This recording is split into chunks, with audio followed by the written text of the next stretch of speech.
जी, welcome है आप सभी का आपके अपने यूट्यूब चैनल अहमद टेक्नोलॉजी पे।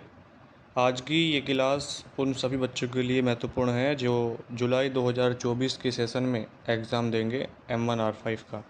आप सभी जानते हैं आपका एग्ज़ाम ऑनलाइन कंप्यूटर पे होगा और अब से पहले आपका एग्ज़ाम जो होता था 2022 में ऑफ़लाइन OMR शीट पे होता था।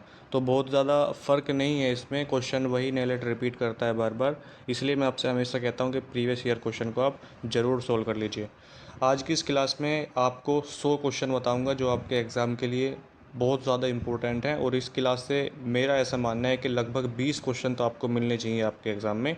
और टाइम हुआ है 12 बज के 1 मिनट हो चुके हैं, और ये क्लास कल अपलोड होगी, यानी इसको आप कल 19 जुलाई में देख पाएंगे, ठीक है। क्योंकि इसमें एडिटिंग में टाइम लगेगा, तो इसलिए आज तो नहीं अपलोड हो पाएगी। आज आप मान के 19 जुलाई ही हो चुका है, ठीक है, 12 बज चुके हैं। इसलिए आप इसको देख पाएंगे लगभग 11 साढ़े 11 बजे अपलोड हो जाएगी, आप इसको देख पाएंगे। तो M1R5 का जिसका भी एग्ज़ाम है वो इस क्लास को मिस ना करें, बहुत ज़्यादा महत्वपूर्ण है आप सभी के लिए। सबसे पहला क्वेश्चन है आपके सामने, वर्ड शब्दकोश में उपलब्ध ना रहने वाले शब्दों को आप किस में शामिल करते हैं। ये प्रीवियस ईयर का ओ लेवल का क्वेश्चन पेपर है, जब 10-10 MCQ पूछता था नेलेट। 10 MCQ, 10 ट्रू फॉल्स, 10 मैचिंग और 10 फिल इन द ब्लैंक्स। तो उस टाइम का ये क्वेश्चन पेपर है। बच्चे इनको सोल्व नहीं करते, सोचते हैं इनको क्या सोल्व करना, अब तो ऑनलाइन एग्ज़ाम होगा, प्रीवियस ईयर को क्या देखना। तो ये आपकी बहुत बड़ी गलती होती है, क्योंकि प्रीवियस ईयर से नेलेट वही question same to same question और ऑप्शन के साथ दे देता है। बच्चा कन्फ्यूज़ हो जाता है कि काश मैं प्रीवियस ईयर पढ़ के जाता, और वो कहता है कि ये क्वेश्चन तो प्रीवियस ईयर में था लेकिन मैंने पढ़ा नहीं, इसलिए गलत करके आ जाते हैं। इसलिए आप ये गलती ना करें। तो इसका आंसर आपको क्या लगता है, my dictionary, user dictionary, custom dictionary या लाइव डिक्शनरी, क्या आंसर होना चाहिए इस क्वेश्चन का। क्वेश्चन का आंसर आपके सामने होता है ऑनलाइन एग्ज़ाम में, और इसका सिर्फ आपको सही आंसर ढूंढना होता है कि कौन सा हो सकता है। बहुत से बच्चे तुक्का लगाते हैं, तुक्का ठीक है, तुक्का उस कंडीशन में लगाना चाहिए जब आपको आंसर बिल्कुल ना आइडिया आ रहा हो कि क्या हो सकता है, उस कंडीशन में तुक्का लगाएं, क्योंकि नेगेटिव मार्किंग नहीं है। इस क्वेश्चन का आंसर मेरे हिसाब से और आप सभी के हिसाब से जो होना चाहिए वो सी होना चाहिए, यानी कस्टम डिक्शनरी होना चाहिए। क्या होना चाहिए, कस्टम डिक्शनरी इस क्वेश्चन का राइट आंसर, यानी ऑप्शन नंबर सी। इन क्वेश्चनों को आप लिख भी सकते हैं अपनी कॉपी में, नोट्स के रूप में लिख सकते हैं। अगर आपको लगता है कि मेरे याद रहेगा ये क्वेश्चन, अगर आ जाता है एग्ज़ाम में तो मैं इसको कर दूंगा, तो आप ना लिखें, कोई ज़रूरत भी नहीं है। लेकिन कुछ पॉइंट अगर मैं बताता हूँ आपको बीच बीच में, वो आप ज़रूर लिख लिया करें। पोर्ट्रेट का उपयोग पेज ओरिएंटेशन को संदर्भित करने के लिए किया जाता है, वर्टिकल, हॉरिजॉन्टल, फ्लिप या अपसाइड डाउन। देखिए, पेज को दो तरीके से आप कर सकते हैं, वर्टिकल और हॉरिजॉन्टल, ठीक है, वर्टिकल और हॉरिजॉन्टल। पोर्ट्रेट की बात हुई है, अगर आपका फ़ोन सीधा खड़ा है, ठीक है, तो वो क्या है, पोर्ट्रेट है, वो वर्टिकल है। लेकिन अगर आप उसको तिरछा, जैसे मैं आपको दिखाऊं यहाँ पे, देखिए ये जो मैं यहाँ पे बना रहा हूँ ये है आपका वर्टिकल, यानी पोर्ट्रेट, ठीक है। और अगर मैं यहाँ पे हॉरिजॉन्टल बना कर दिखाऊँ आपको, ये है। तो इस तरीके से यहाँ पे बात हो रही है, पोर्ट्रेट की बात हो रही है, तो वर्टिकल की बात हो रही है। ऑप्शन नंबर ए हो जाएगा सही आंसर यहाँ पर, ठीक है। वर्टिकल इस क्वेश्चन का सही आंसर है। पासपोर्ट सेवा है, पासपोर्ट सेवा की वेबसाइट कौन सी है, यानी जो गवर्नमेंट वेबसाइट है पासपोर्ट की वो कौन सी है। यहाँ पर 4 वेबसाइट दी गई हैं। वेबसाइट का पता लगाने के लिए आपको डोमेन नेम पता होना चाहिए सबसे पहले।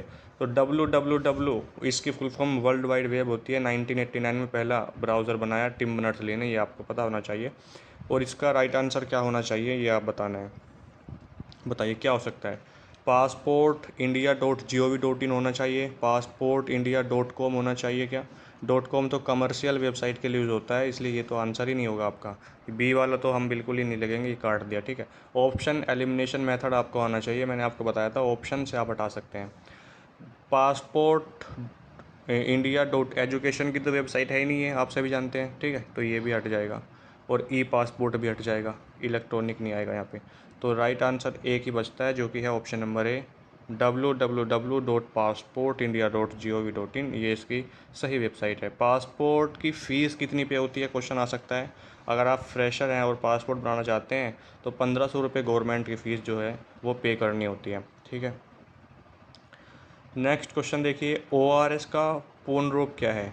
ORS, ऑनलाइन रजिस्ट्रेशन सिस्टम, या ओपन रिफॉर्म सिस्टम, या open repair system, open resource system. 4 option है, और 4 में से क्या आप सोचते हैं क्या होना चाहिए। तो ऑनलाइन रजिस्ट्रेशन सिस्टम है, इसकी शुरुआत कब हुई थी, क्या आप जानते हैं? इसके बारे में कमेंट बॉक्स में ज़रूर बताइएगा कि ORS की शुरुआत कब हुई, online registration system. Question number 5 है उमंग को, उमंग देखिए एग्ज़ाम में आएगा ज़रूर आपके। उमंग, उमंग यानी unified mobile application for new age governance इसकी फुल फॉर्म होती है। और इसको किसके साथ समन्वित यानी इंटीग्रेटेड किया गया है? उमंग इज़ इंटीग्रेटेड विद आधार के और डिजिलॉकर के, आधार और डिजिलॉकर, डिजिलॉकर ओनली या आधार ओनली। उमंग की फुल फॉर्म लिख लीजिएगा, ज़रूर आपके एग्ज़ाम में आएगी। और उमंग 13 भाषाओं में उपलब्ध है, 13 भाषाओं में आप इसको यूज़ कर सकते हैं। 100 से ज़्यादा सर्विस इसमें आपको मिल जाती हैं। बिल पे कर सकते हो, गैस कनेक्शन हो गया, ठीक है, और बहुत सारी सर्विस है इसमें। आप इसको ओपन करेंगे अगर फ़ोन में इंस्टॉल करके तो आपको वहाँ से पता चल जाएगा।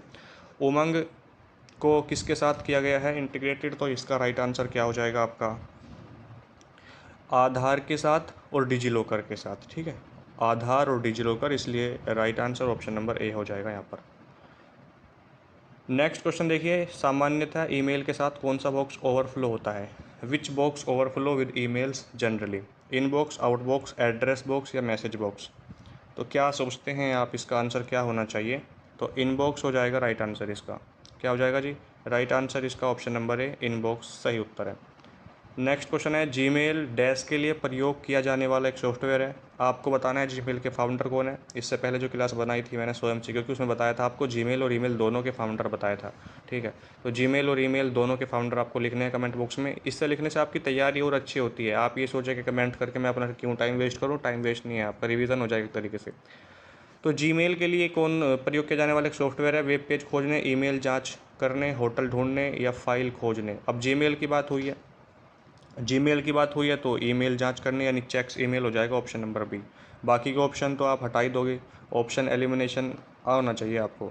फेसबुक में शामिल होने के लिए न्यूनतम एज, पिछली वीडियो में बताया था फेसबुक के बारे में, कम से कम 8 पॉइंट बताए थे। फेसबुक के फाउंडर कौन है, रिएक्शन कितने होते हैं, फ्रेंड कितने बना सकते हो, फ़ोटो कितने अपलोड कर सकते हो, ठीक है, और एज कितनी होती है, इसका हेडक्वार्टर कहाँ पे है, सब कुछ बताया था आपको। अगर आपने पिछले वाली वीडियो देखी होगी ज़रूर देख लेना उसको, इससे पहले ही अपलोड की थी।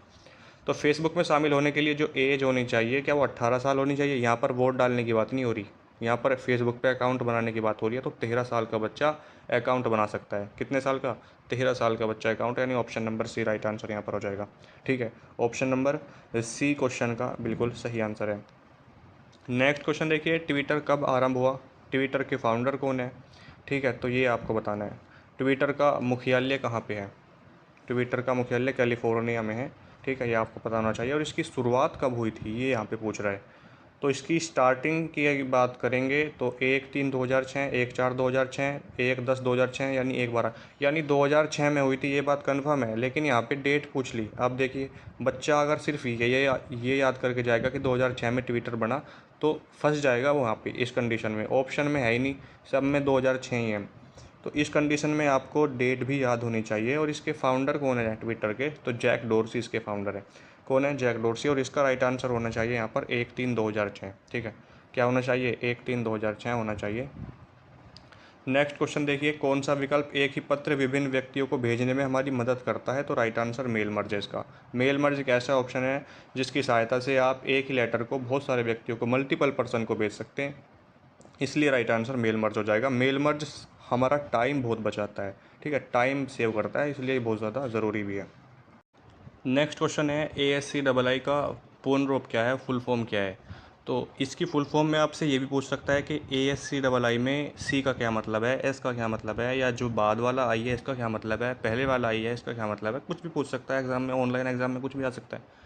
तो ASCII आएगा सिलेबस में से, ये भी कंफर्म है, ठीक है। तो American standard code for information interchange इसकी फुल फॉर्म होती है, ठीक है। तो इसका राइट आंसर ऑप्शन नंबर 1 में पढ़ते हैं, American standard code for information interconnection है, ये कट देंगे, यहाँ पे इंटरकनेक्शन नहीं होना चाहिए। American standard code for information interchange, B वाला बिल्कुल सही है, ठीक है। बी वाला क्या है? बी वाला बिल्कुल सही है, इसलिए राइट आंसर यहाँ पर ऑप्शन नंबर बी हो जाएगा। इंग्लिश में भी देख सकते हैं, इंग्लिश मीडियम वाले।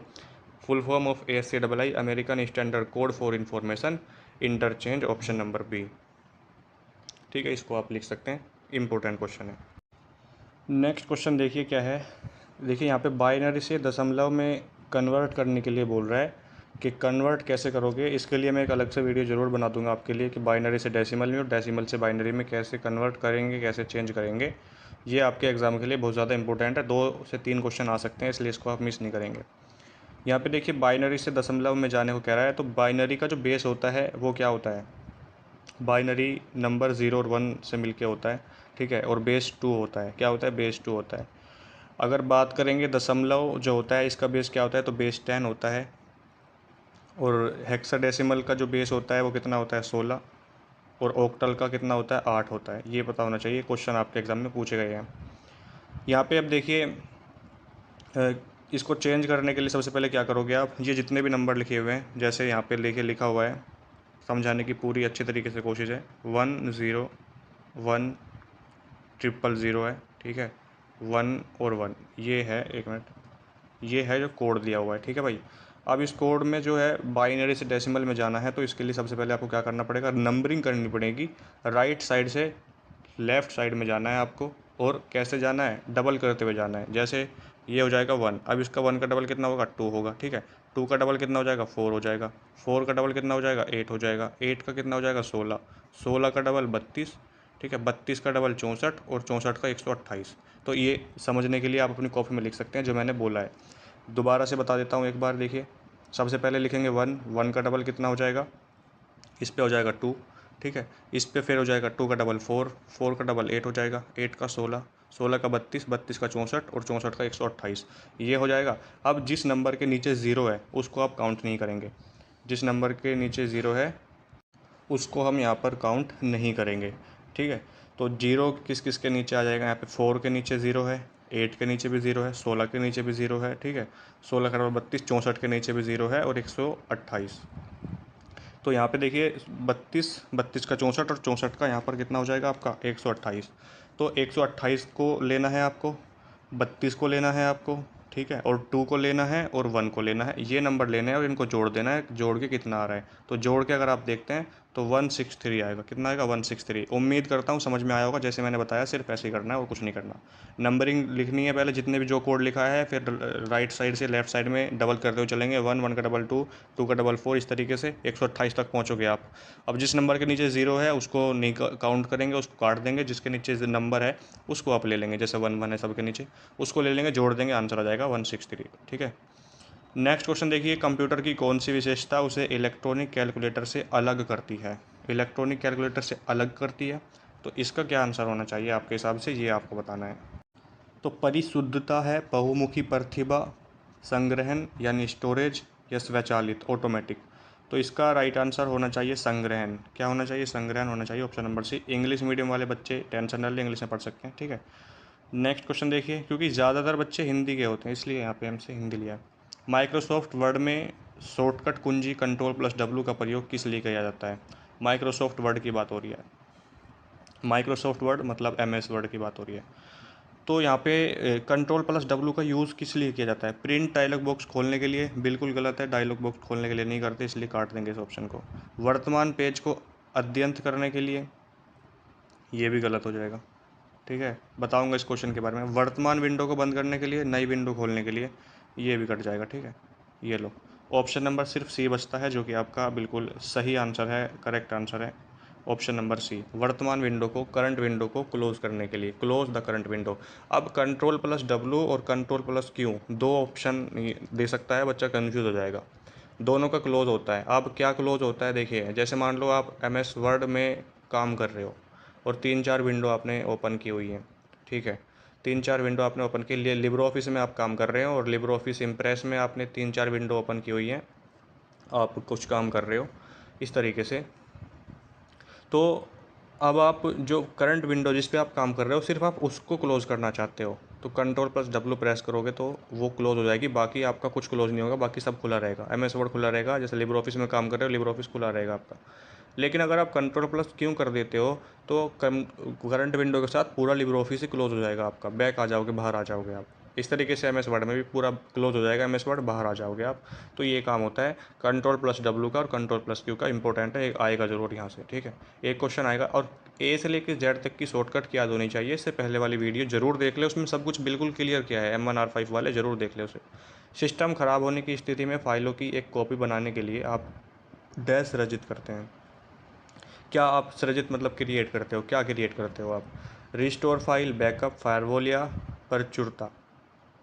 तो इसमें क्या आना चाहिए अकॉर्डिंग टू यू, प्लीज़ बताइए। ए आना चाहिए, बी, सी या डी? तो बैकअप का यूज़ करेंगे। क्या करोगे? फाइलों की कॉपी बनाने के लिए बैकअप, ऑप्शन नंबर बी हो जाएगा यहाँ पर सही आंसर हो जाएगा मेरे अनुसार। MS वर्ड में अनेक प्राप्तकर्ताओं को पत्र भेजने के लिए कौन सा है? मैंने अभी बताया था आपको, मेल मर्ज का यूज़ करते हैं। क्वेश्चन को घुमा फिरा के पूछ लेगा, वहाँ पे अलग था देखो, और यहाँ पे क्वेश्चन थोड़ी सी लैंग्वेज अलग कर दी है। बाकी आपसे क्वेश्चन बिल्कुल वही पूछा है, मेल मर्ज वाला, इसलिए मेल मर्ज से क्वेश्चन आएगा ज़रूर, इसलिए right answer option number B हो जाएगा, मेल मर्ज। ठीक है, क्या हो जाएगा? मेल मर्ज इसका बिल्कुल सही आंसर हो जाएगा। किस प्रकार का दूरसंचार हार्डवेयर आपको वेब में पहुंचने की अनुमति देता है? लाइक आपकी इच्छा है, अगर आपको अच्छा लगता है तो कर सकते हैं, लेकिन सब्सक्राइब आप प्लीज़ कर दीजिए। इससे आपका कुछ घटता नहीं है ना कुछ जाता है, पैसे पे नहीं करने होते आपको, सिर्फ सब्सक्राइब करना होता है, ठीक है। तो ज़रूर कर दें, इतना आप कर सकते हैं हमारे लिए। किस प्रकार का दूरसंचार हार्डवेयर आपको वेब में पहुँचने की अनुमति देता है? ब्राउज़र, मॉडेम, FTP प्रोटोकॉल या IRC? FTP का मतलब होता है फाइल ट्रांसफ़र प्रोटोकॉल। फाइलों को इंटरनेट पर ट्रांसफ़र करने के लिए, भेजने के लिए हम FTP का यूज़ करते हैं, लेकिन इस क्वेश्चन का राइट आंसर यहाँ पर मॉडेम हो जाएगा। क्या हो जाएगा? मॉडेम हो जाएगा, ऑप्शन नंबर बी। एक क्लाइंट सर्वर प्रणाली में किस प्रकार के कंप्यूटर अधिकांश समय क्लाइंट कंप्यूटर है? मेन फ्रेम, मिनी, माइक्रो या PDA? तो इसका राइट आंसर होना क्या चाहिए आपके अनुसार? माइक्रो कंप्यूटर या मिनी कंप्यूटर? दोनों में कन्फ्यूज़न रहेगा आपको, इसका क्या होना चाहिए? तो इसका हो जाएगा आपका माइक्रो कंप्यूटर, यानी ऑप्शन नंबर सी हो जाएगा, ठीक है। नेक्स्ट क्वेश्चन है, डैश साइट के डोमेन नेम के साथ IP एड्रेस का मानचित्रण करता है? URL, DNS, FTP? इन तीनों की फुल फॉर्म बहुत ज़्यादा इंपॉर्टेंट है, फुल फॉर्म एक बार देख लेते हैं। Dash maps IP address with the domain names of the sites. URL का मतलब होता है यूनिफॉर्म रिसोर्स लोकेटर, लिख लीजिए। DNS का होता है डोमेन नेम सिस्टम, और FTP फाइल ट्रांसफ़र प्रोटोकॉल होता है। क्या होता है? File transfer protocol. और इसका राइट आंसर की अगर मैं बात करूँगा यहाँ पे, तो इसका हो जाएगा DNS हो जाएगा। क्या हो जाएगा? DNS, यानी डोमेन नेम सिस्टम हो जाएगा, ठीक है। Domain name system right answer हो जाएगा। नेक्स्ट क्वेश्चन है, यहाँ पे देखिए क्वेश्चन दिखा देता हूँ आपको। लिनक्स ऑपरेटिंग सिस्टम में रीड ओनली फाइल की अनुमति डैश के रूप में निरूपित की जाती है? इसका right answer option number B हो जाएगा, डी हो जाएगा, 222, ठीक है। 222 इसका राइट आंसर हो जाएगा।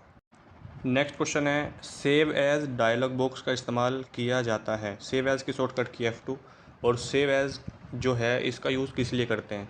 इसका यूज़ करते हैं फाइल को दूसरे नाम से सेव करने के लिए। मान लिया आपकी कोई फाइल है और आपने वो राजा के नाम से सेव कर दी, और आप चाहते हैं कि राजा नहीं रानी के नाम से सेव करनी है, तो आप उसको रीनेम, जिसको कहते हैं सेव एज का उपयोग कर सकते हैं उसके लिए।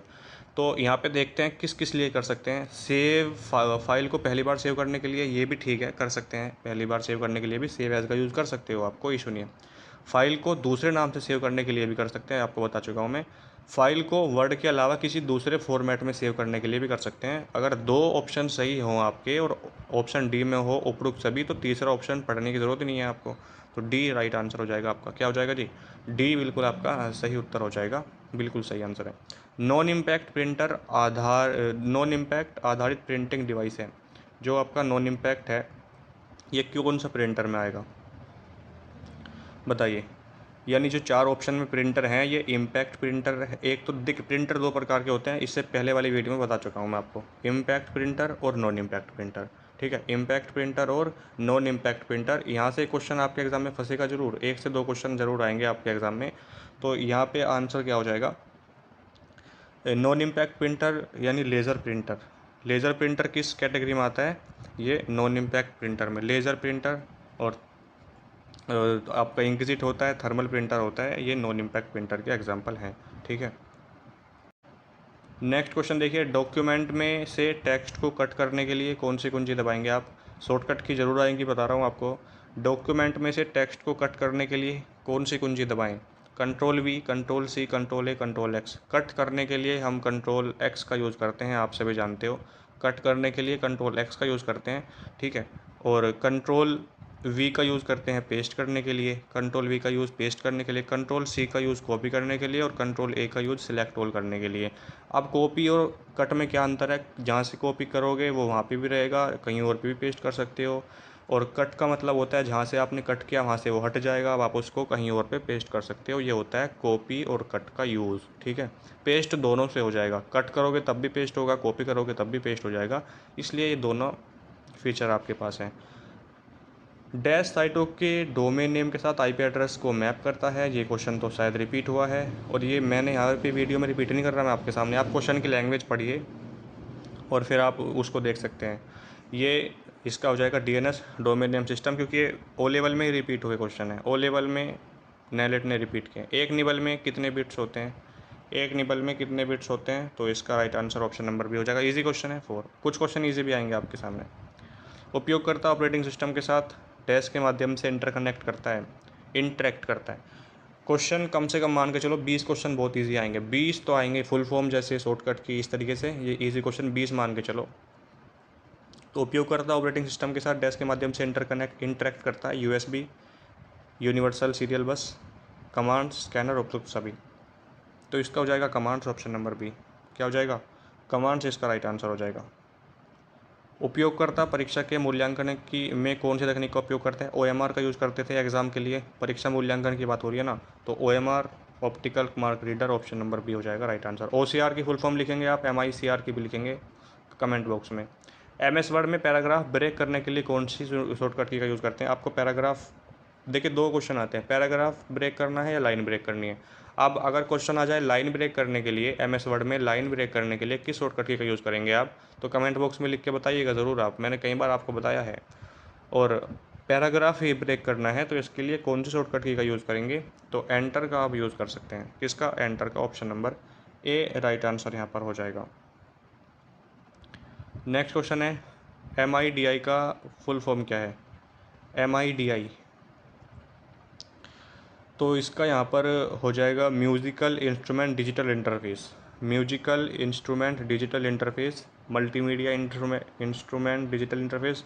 सी राइट आंसर है, सी बिल्कुल सही है, म्यूज़िकल इंस्ट्रूमेंट डिजिटल इंटरफेस इसका राइट आंसर है। और नेक्स्ट क्वेश्चन है, ASCI का फुल फॉर्म क्या, देखिए फिर से आ गया, American standard code for information interchange. ये दोबारा से, उसमें ऑप्शन नंबर बी था अगर आपको याद हो, जो मैंने आंसर बताया था, लेकिन इसमें बी में देखिए गलत लिखा हुआ है, यानी ये क्वेश्चन चेंज हुआ है और क्वेश्चन नेलेट ने दोबारा से चेंज करके पूछा है। तो आप इसकी फुल फॉर्म जानते ही हो, American standard code for information interchange, option number C में लिखा हुआ है, ठीक है, आपको दिखाई दे रहा है ये। तो इसलिए राइट आंसर इसका ये हो जाएगा। ये क्वेश्चन मैं बता रहा हूँ आपको, नेलेट बार बार रिपीट, आप क्वेश्चन इतने तो है नहीं नेलेट के बाहर, नेलेट के पास के वो क्वेश्चन बाहर से मंगाए कहीं से के भेज, तो सिलेबस में से ही तो आएगा, और सिलेबस में से नेलेट सोचता है कि जो बने बनाए क्वेश्चन है प्रीवियस ईयर के वही दे दो। कुछ क्वेश्चन नहीं भी आएंगे, ऐसी बात नहीं है कि सारे प्रीवियस ईयर के ही आ जाएंगे, ऐसा भी नहीं है, लेकिन कुछ क्वेश्चन जो आएंगे ऑप्शन के साथ आएंगे। नेक्स्ट क्वेश्चन में देखिए फिर वही क्वेश्चन आ गया आपका, जैसे मैंने आपको अभी बताया था सेम वही करना है आपको। ये नंबरिंग लिखनी है जो कोड दिया हुआ है, 3 बार 1 है, 3 बार 0 लिखनी है, 2 बार 1 लिखना है। अब राइट साइड से नंबरिंग करते चलना है, डबल करते चलना है, 1 का डबल, 1 मिनट, ये 1 इसके नीचे भी लिख सकते हो, ऊपर भी, 1 का डबल 2, 2 का डबल 4, 4 का डबल 8, 8 का डबल 16, 16 का डबल 32, 32 का 64, 64 का 128। ठीक है, मैं लिख नहीं पाया शायद यहाँ पे सही से, लेकिन आपको बता सकता हूँ मैं। अब आपको काउंट करना है, जिसके नीचे 0 है वो काउंट नहीं करना, यानी 4 नहीं काउंट करना, 8 नहीं काउंट करना आपको। 1 मिनट, कलर चेंज कर लेता हूँ।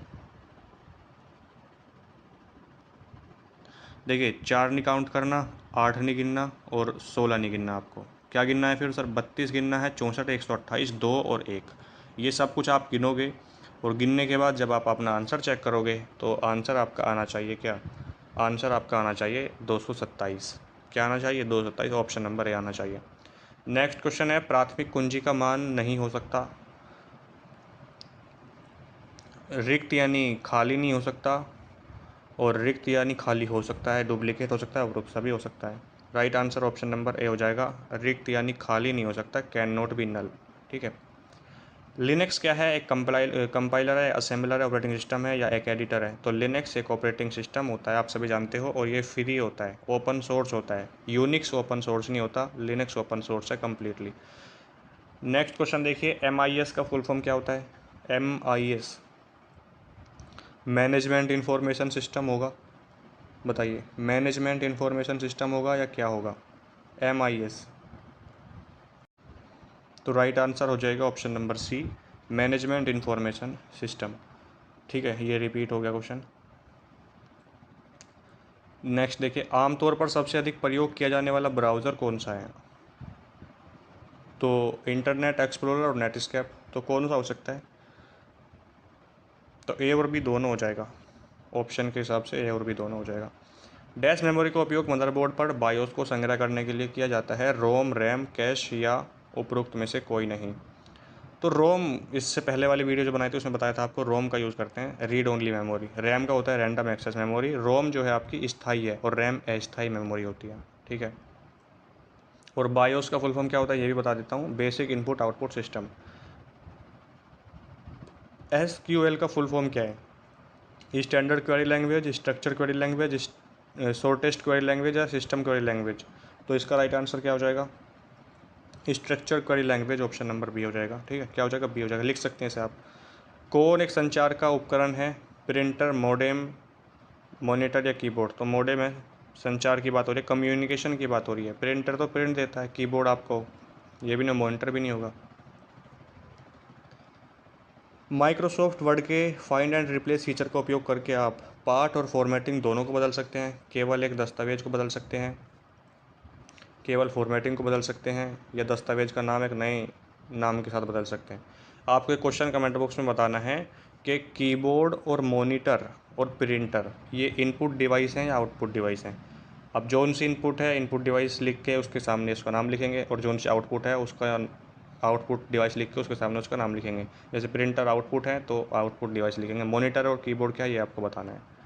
तो इसका राइट आंसर क्या हो जाएगा? पार्ट और फॉर्मेटिंग दोनों को चेंज कर सकते हैं, इसलिए राइट आंसर ऑप्शन नंबर ए हो जाएगा। बेस 10 में संख्याओं को क्या कहा जाता है? तो हेक्साडेसिमल कहा जाता है, आपको बताया था मैंने अभी। बेस 16 में संख्याओं को हेक्साडेसिमल कहते हैं, बेस 8 में संख्याओं को ऑक्टल कहते हैं, बेस 10 में दशमलव प्रणाली, और बेस टू में क्या कहते हैं? बाइनरी कहते हैं। ये आप सभी जानते हैं, आपको बताया भी था मैंने, नहीं आपको पता तो आप लिख लीजिएगा। नेक्स्ट क्वेश्चन है, वह कौन सी प्रौद्योगिकी है जिसका प्रयोग क्षमता परीक्षा के मूल्यांकन में होता है? देखिए क्वेश्चन फिर वही रिपीट कर दिया नेलेट ने, OMR इसका राइट आंसर हो जाएगा, OMR। ठीक है, ऑप्टिकल मार्क रीडर। SQL ये भी रिपीट हुआ है। अब देखिए 2-3 दिन क्वेश्चन रिपीट हो रहे हैं तो क्या होगा समझो आप, ये आपके लिए बहुत अच्छी बात है। Structure query language, option number B, option number B. कौन सा एक इम्पैक्ट प्रिंटर का एग्जाम्पल है? ऐसा कौन सा है जो एक इम्पैक्ट प्रिंटर का एग्जाम्पल है, उदाहरण है? तो इसका राइट आंसर क्या हो जाएगा? Dot matrix, impact printer, dot matrix. Laser और इंकजिट ये नॉन इम्पैक्ट प्रिंटर का एग्जांपल है, बताया था। दस्तावेज से टेक्स्ट को कट करने के लिए 3 क्वेश्चन लगातार रिपीट हुए हैं, आप देख सकते हैं। कट करने के लिए कंट्रोल X का यूज़ करते हैं। अब आपको यकीन हो रहा होगा कि हाँ क्वेश्चन रिपीट होते हैं, हमारे कहने से आपको यकीन नहीं होता तो आपको देखने से यकीन होगा। कंट्रोल B पेस्ट करने के लिए, कंट्रोल C कॉपी, और कंट्रोल A सिलेक्ट ऑल करने के लिए। राउंड 1363.45 -2 में परिणाम, इसको आप ज़रूर एक्सेल में करके देखिएगा, इसका आंसर क्या आता है। ठीक है, इसका आंसर क्या आएगा? सी आना चाहिए, ऑप्शन नंबर सी। ठीक है, BCD बाइनरी कोडेड डिजिट को संग्रह करने के लिए प्रयोग की जाने वाली बिट्स की संख्या है 8। कितनी है? 8 है, या 4 है, या 6 है, या 2 है, क्या होना चाहिए? BCD डिजिट को संग्रह करने के लिए प्रयोग की जाने वाली बिट्स की संख्या, बाइनरी कोडेड डिजिट। तो इसमें आ जाएगा आपका ऑप्शन नंबर बी। क्या आ जाएगा? ऑप्शन नंबर बी आ जाएगा। बेस 8 में संख्याओं को क्या कहते हैं? बेस 8 में संख्याओं को ओक्टल प्रणाली कहते हैं, बेस 16 में हेक्साडेसिमल, बेस 10 में डेसिमल, और बेस 2 में बाइनरी, ये आपको पता है। देखिए क्वेश्चन रिपीट हो रहे हैं। वर्कशीट के संग्रह को वर्कबुक कहते हैं, वर्कशीट के संग्रह को क्या कहते हैं? वर्कबुक कहते हैं। लाइक कर देना अगर आपको अच्छा लग रहा है, और सब्सक्राइब तो प्लीज़ आप कर ही दें। बाइनरी संख्या 1110 दशमलव संख्या डैश के बराबर है। अब इसको वही तरीका आपको अपनाना है जो आपको बताया था अभी। क्या अपनाना है? लिखेंगे, कोड लिख लो, 0 लगा लो। अब इसके ऊपर आप नंबरिंग करो, 1, 1 का डबल 2, 2 का डबल 4 और 4 का डबल 8। ठीक है, जिसके नीचे 0 है उसको काट दो, यानी 1 को काट दो। अब गिनो, 8 और 4 12 और 2 14। तो right answer option number D. देखिए अब ये क्वेश्चन कितने आसान है आप सोच सकते हैं, लेकिन पेन की ज़रूरत पड़ सकती है आपको, एग्जाम में पेन लेके जाइएगा ज़रूर। नेक्स्ट क्वेश्चन है, समाचार पत्र की पद्धति के लिए कॉलम बनाने में निम्न में से किसका प्रयोग किया जाता है? फॉर्मेट टैब, टेबल इंसर्ट और इंसर्ट टेक्स्ट बॉक्स या फॉर्मेट कॉलम। तो इसका राइट आंसर क्या हो जाएगा? टेबल इंसर्ट टेबल हो जाएगा। क्या हो जाएगा? टेबल इंसर्ट टेबल, यानी ऑप्शन नंबर बी हो जाएगा। क्या हो जाएगा? Option number B. Next question है, एफटीपी का पूर्ण रूप क्या है? एफटीपी यानी फाइल एलोकेशन टेबल। क्या हो जाएगा?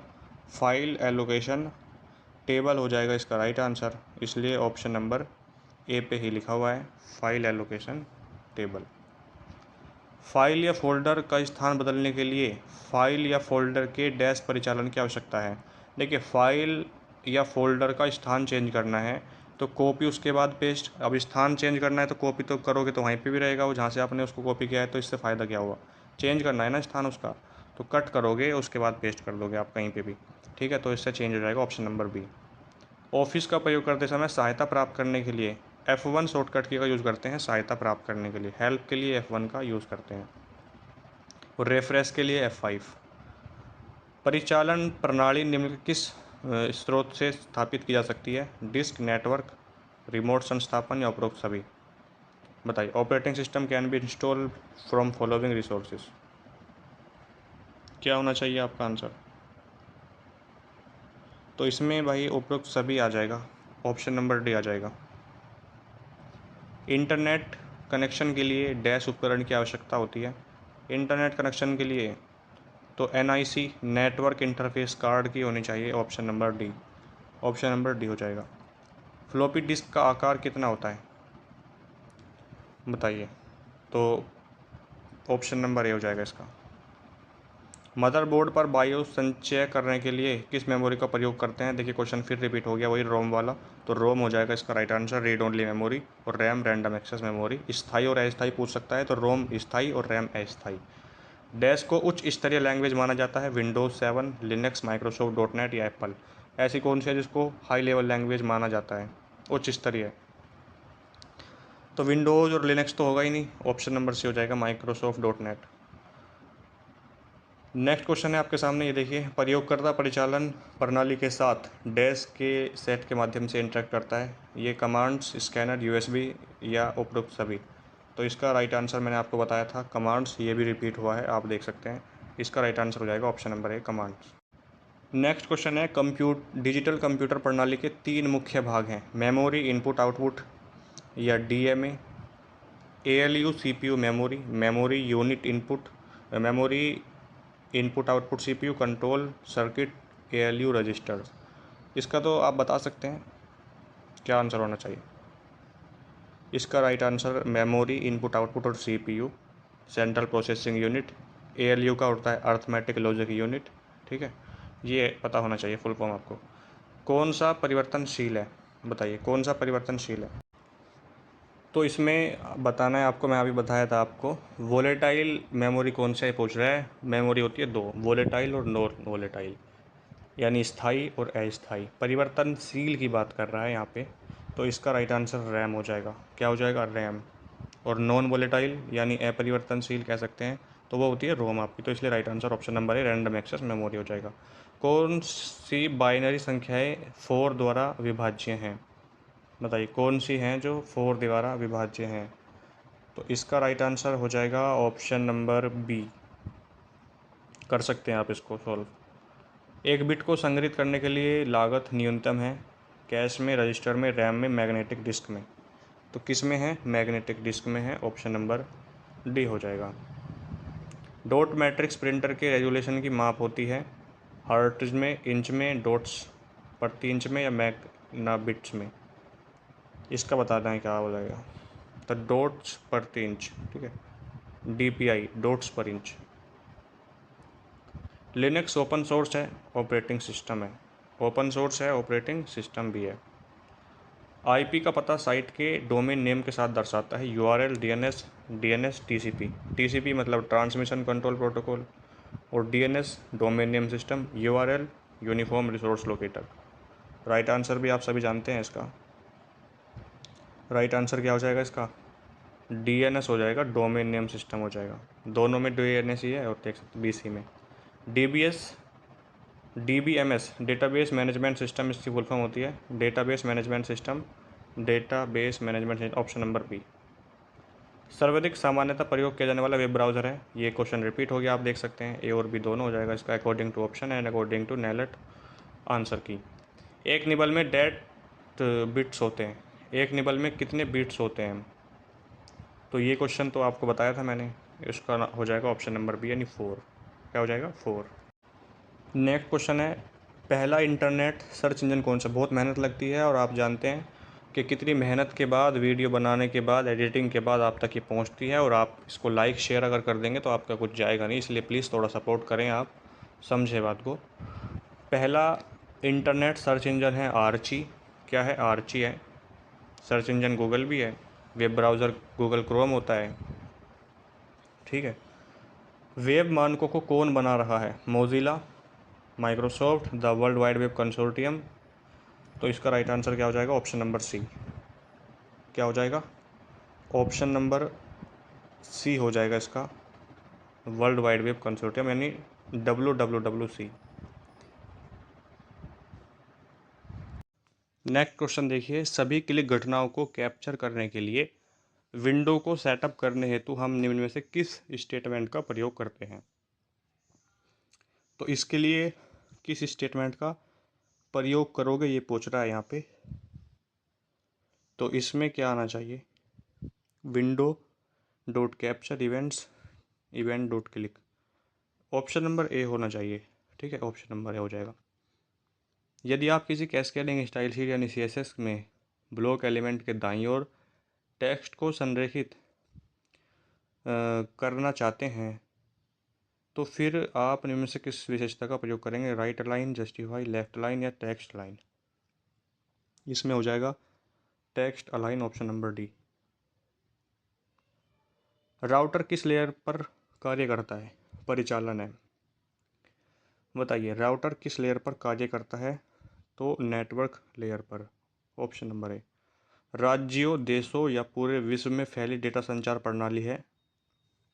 3 ऑप्शन है, लैन, वैन और मैन। लैन छोटे एरिया में काम करता है, लोकल एरिया नेटवर्क, जैसे स्कूल हो गया, हॉस्पिटल हो गया, ठीक है, किसी का कोई पर्सनल ऑफिस है वो उसमें यूज़ कर सकते हो। लोकल, इसका एरिया छोटा होता है 10 किलोमीटर तक। वैन वाइड एरिया नेटवर्क, और मैन मेट्रोपोलियन एरिया नेटवर्क। और तो बड़े देशों की यहाँ पर बात हो रही है, राज्यों में, देशों में, तो बी हो जाएगा वाइड एरिया नेट, सबसे बड़ा नेटवर्क है, देशों महादेशों में काम करता है। देखिए, अब वैन की फुल फॉर्म पूछ ली तुरंत ही अगले क्वेश्चन में। वैन की full form wide area network, WAN का full form wide area network होता है। ये क्वेश्चन आपसे इस बार भी पूछा जा सकता है, ठीक है। देखिए, TDM में स्लॉट्स को आगे डैश में विभाजित किया गया है। तो इसका राइट आंसर हो जाएगा आपका फ्रेम्स। क्या हो जाएगा? फ्रेम्स हो जाएगा, ऑप्शन नंबर बी। प्रवाह नियंत्रण निम्न से किस लेयर पर किया जाता है? बताइए। Flow control is perform at which of the following layer? तो इसका राइट आंसर क्या हो जाएगा? ऑप्शन नंबर सी हो जाएगा, डेटा लिंक लेयर। क्या हो जाएगा? Data link layer. OSI में 7 लेयर होती हैं, और सातों को ट्रिक से याद करवाया था आपको। प्यारे दोस्त नरेश, तुम्हारी शादी पर आऊँगा, ठीक है।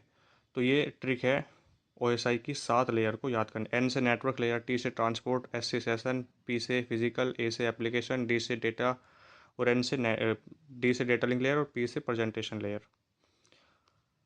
लेयर अनुक्रम में जैसे ही पैकेट ऊपरी से निचली परतों में जाता है, हेडर्स डैश को जोड़ा जाता है, हटाया जाता है। क्या हो जाएगा इसका आपका?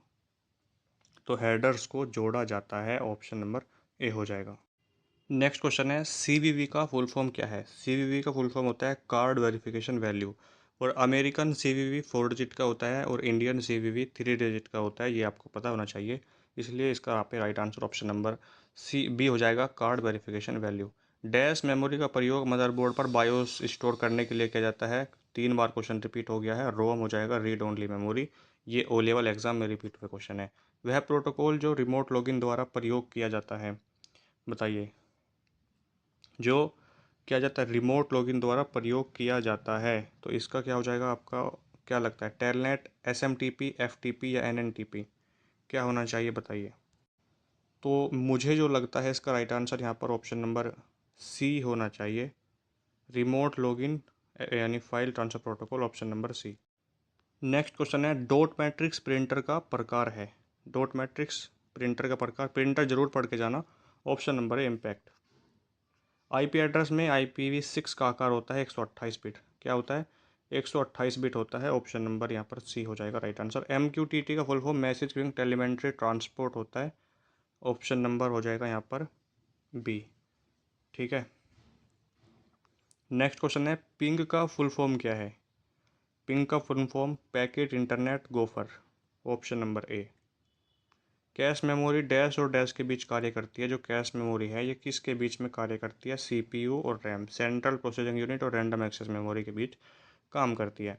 ऑपरेटिंग सिस्टम का उदाहरण है उबंटू। उबंटू क्या है, एक ऑपरेटिंग सिस्टम का एग्जाम्पल है, उदाहरण है। IoT एनालिटिक्स के लिए प्रेफर की गई भाषा है पाइथन, कौन सी लैंग्वेज है, पाइथन है। कंप्यूटर के मेन सिस्टम बोर्ड को मदरबोर्ड कहते हैं, क्या कहते हैं, मदरबोर्ड कहते हैं। वाईफाई एक्सेस मीडियम के लिए मेथड डैश का प्रयोग करता है, CSMA CD। IANA का फुल फॉर्म क्या हो जाएगा, IANA का full form internet assign number authority, option number D हो जाएगा। लिब्रो ऑफिस राइटर में मैक्सिमम जूम परसेंट कितना है, राइटर, कैल्क और इम्प्रेस तीनों को जरूर पढ़ के जाना, बहुत ज़्यादा इंपॉर्टेंट है आपके एग्जाम के लिए। तो यहाँ पर मैक्सिमम की बात हुई है तो 600% हो जाएगा, मिनिमम 20%। राइटर में मैक्सिमम 400% होता है और इम्प्रेस में मैक्सिमम 3000% होता है, मिनिमम 5% होता है इम्प्रेस में। नंबर किसका बेस 16 कहलाता है, तो इसका हो जाएगा हेक्साडेसिमल, क्या हो जाएगा, हेक्साडेसिमल हो जाएगा। IoT का full form internet of things होता है, क्या होता है, internet of things. IP address में IPv6 का आकार है 128 बिट और IPv4 का अगर पूछे तो 32 बिट और मैक एड्रेस 48 बिट्स। हेल्प के लिए शॉर्टकट की क्या यूज़ होती है, F1 यूज़ होती है, हेल्प के लिए F1 का यूज़ करते हैं। ठीक है। राइटर डॉक्यूमेंट का बाय डिफ़ॉल्ट फाइल नाम क्या होता है, तो Untitled 1 होता है, क्या होता है, Untitled 1। राइटर हो, कैल्क हो, इम्प्रेस हो, पहली फाइल Untitled 1 के नाम से सेव होती है, हालांकि आप इसको चेंज भी कर सकते हैं। तो ये क्वेश्चन, जो 100 क्वेश्चन आपको बताए हैं इस वीडियो में, आपके एग्जाम के लिए रामबाण क्लास साबित होगी, ज़रूर पढ़ के जाएँ। अपने दोस्तों को भी शेयर करें जिसका MNR5 का एग्ज़ाम है, और इस क्लास को आप लाइक शेयर ज़रूर करें, और चैनल को अगर आपने सब्सक्राइब नहीं किया है तो प्लीज़ कर दीजिए, थोड़ा सपोर्ट करें, तो इस तरीके से हम भी आपको सपोर्ट करते रहेंगे। ठीक है। सब कुछ फ्री में ही आपको अवेलेबल मिलता है, यहाँ पे कोई आपसे फ़ीस नहीं ली जाती, और इसकी PDF भी आपको मिल जाएगी। व्हाट्सएप पे मैसेज करना 8505848968, वहाँ पे आपको मिल जाएगी। ठीक है। और टेलीग्राम पे अपलोड पहले से है, टेलीग्राम ग्रुप ज्वाइन कर लो, वहाँ से आप इसको डाउनलोड भी कर सकते हैं। बाकी आप पढ़ते रहिए मेहनत से, एग्ज़ाम अच्छा होगा आपका। मिलते हैं नेक्स्ट वीडियो में, तब तक के लिए जय हिंद, जय भारत।